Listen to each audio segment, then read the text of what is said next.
Welcome back sa aking YouTube channel para sa mga first time na kung manood. Please click mo na yan, Jeremy's TV, Manila. Anyway guys, wala nang pong bayad o libre lang. Tulong mo na lang din sa kapwa mo. Alright, thank you very much po. So topic natin yan for today's reflection. Sa tema pa rin tayo ng araw ng Kapaskuhan. So sa ngayon guys, busy talaga mga tao. Pag pumunta ka sa mall ngayon, kagaya nung Sunday, nung Saturday, nagpunta kami, talagang napakarami ng tao. So yung iba naman, abalang-abala kung saan, 'di ba? Hanap ng paghahanda sa Pasko o naghahanap ng pera kung paano, 'di ba? I-celebrate ang Pasko. O yung iba naman, namumblema. Ultimo pambili ng damit wala. Paghanda wala din, 'di ba? So yung iba naman, habang papalapit ang Pasko, nasa nasa nasa problema sila ngayon. Baka nasa hospital sila ngayon, di ba? Nagkakagilap ng pera kasi malaki na yung bill, yung kanilang pasyente, umahal sa buhay, nasa hospital pa at kailangan pa ng mas malaking pera para ma-survive ang kanilang mahal sa buhay. Oh, kaya naman guys, yung negosyo mo, di ba?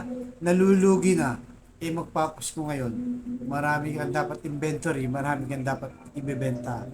Pero dahil nauubos na inventory mo, nalulugi ka na, balisang di ba? Ganun yun. Kaya naman, pamilya mo, magulo.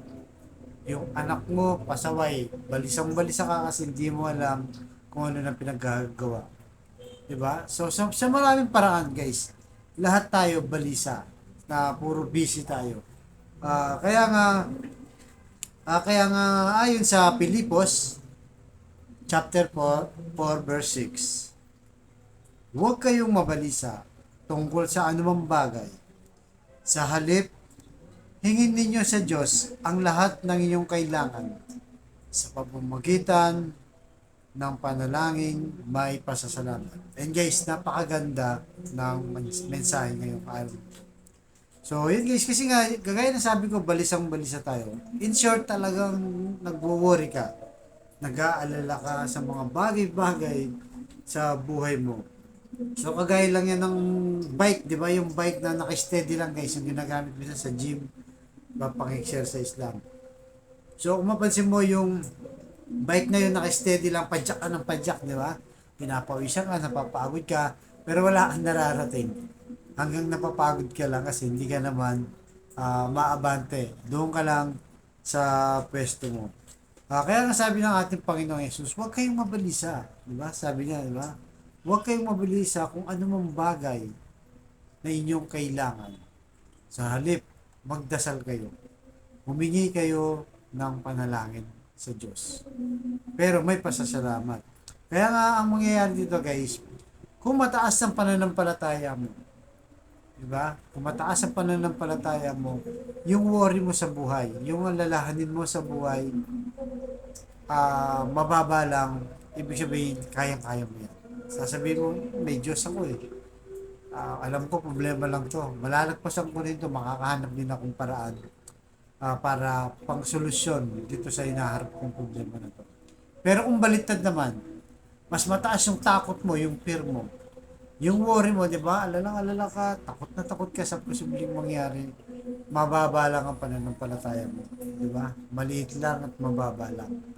Doon talagang magugrogi ka na. Hindi mo alam kung ano na ang gagawin mo. So, hindi kasi balance yan guys. Kailangan meron mas mataas dyan. Dahil pagka binalanse mo, may hirapan ka rin. Kaya kailangan mas mataas yung panalangin mo sa mga bagay na inaalala mo. So, kaya nga sabi sa Bible, uh,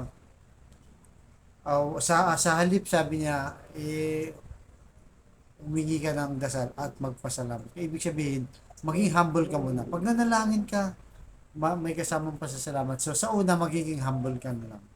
Sa una, sabihin mo, siyempre, na humihingi ka ng tawad, nagpapakumbaba ka, di ba? Na sa mga kasalanan mo, kung bakit baka kaya nangyayari yan dahil sa ganung ginawa mo. Maging humble ka lang. Tapos makikinig sa Diyos. Tapos pasalamat ka, di ba? So kung sa panahon na to, ikaus ka sa pera, magpasalamat ka kasi buhay ka pa, di ba? Buhay ka pa, samantalang yung iba nasa ospital na ginagamitan na lang ng oxygen. Hinahabol na nila ang kanilang hininga, yung kanilang buhay, hinahabol na lang. Kahit siya mayaman na tao pa, di ba? Kahit mayaman, nandiyan siya sa emergency room, hinahabol ng buhay. Samantalang ikaw, ang problema mo, ikaw ka lang sa pera. Pero buhay ka, malakas ka, di ba? Malusog ka. So, yun ang lagi mong titignan. So, halimbawa, may sakit ka naman, di ba? At least buhay ka pa. May sakit ka man, buhay ka pa, umihinga ka pa, ibig sabihin, may pag-asa pa. Pwede ka pang makarecover. Pasalamat ka na rin. Di ba? Pasalamat ka na rin. So, hintayin lang natin guys yung timing na ibibigay ng Diyos. Kasi merong time na minsan nagmamadali tayo. Akala natin na genie ang ating Panginoong Jesus. So, kailangan ko ng pera, Lord, kailangan ko ng 10,000. Tara na, nandyan na. Yung 10,000, kaya na para sa ATM, di ba? Mag-withdraw ka agad. Nandyan na yung problema mo. 10,000. So, minsan pinatatagal din o tinatimingan din ng Diyos para siyempre ma-realize siguro natin. Baka naman nung nakaraang taon o mga ilang buwan, naging waldas ka, di ba? Na kailangan mag-ipon, pero ginagawa mo, sky's the limit. Bisyo dito, bisyo doon. So, ganun po. Kaya, yun po ang hingin natin sa ating Diyos, sa ating panalangin. Humingi tayo, huwag mabalisa, huwag matakot. Dahil may Diyos tayong tutulong sa atin.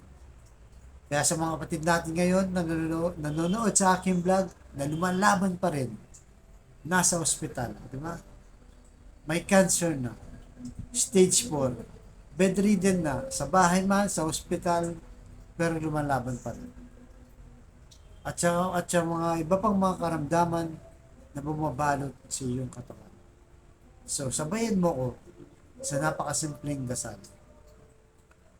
Kung ikay maniwala, ikay magtiwala, tsak yun ay ibibigay ng Diyos sa tamang panahon. So Lord, i-bless niyo po ngayon kapatid namin nanonood sa aking vlog. May matinding karamdaman. May cancer na Lord. May taning na sa buhay. At kung ano pa mga karamdaman bumabalot sa kanyang katawan. Tanggalin niyo po Lord. Hipuin niyo po yung mapagpagaling na kamay. Ganon din po sa mga relasyong nagkawatak-watak at nagkasira-sira. Ibalik niyo po kanilang dating samahan. At sa financial Lord na kailangan namin na i-bless niyo po ang aming pamilya. Lalo na po yung walang-wala. Yung punto mong pambili ng ulam, bigas, pambayad sa bahay, pambili ng gamot, at kung ano-ano pa Lord. I-bless niyo po ang aming hanap buhay para sa aming pamilya. So ang lahat ng ito inilig namin sa matamis na pangalan natin, Panginoong Jesus. Amen and amen. To God all be the glory. Sa ngalan ng mga Jesus is perfect. Thank you very much po.